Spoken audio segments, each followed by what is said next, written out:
Today is Election Day in Ohio and Indiana. The polls in Indiana opened 3 minutes ago, and some voters in Ohio may be caught off guard. There are some new rules if you're heading out. WCPO 9 News reporter Allie Kramer is live at the Board of Elections office in Norwood with what you need to take with you now in order to vote in Ohio. Good morning, Allie.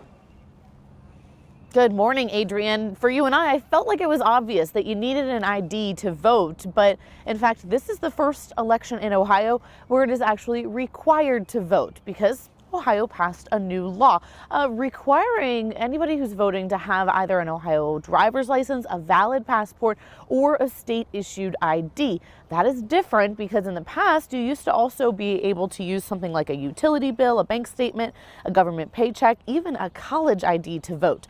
That is no more. Critics argued that the new law was unfair and limited people who didn't have a proper ID. Well, voters without an ID were still able to vote by mail using their social security number, but that deadline has now since passed. So if you come to the election, you come to vote today, and you don't have an ID, Board of Elections Director Sherry Poland explains how you can still vote.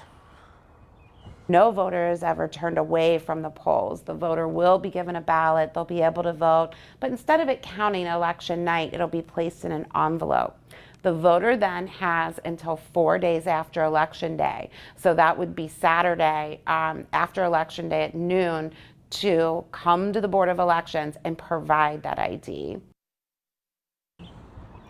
You know, if you're curious, do you even have anything on your ballot this year? You can go to the Board of Elections website in your county to be able to check that out ahead of time, because if you drive by your usual polling location and you don't see all those vote here signs sitting out kind of in the yard, well, there's a good chance that there might not be anything on the ballot in your community. However, a lot of areas do have things like tax and police levies for schools included. So we're going to break down some of the big ones coming up next at 6:30.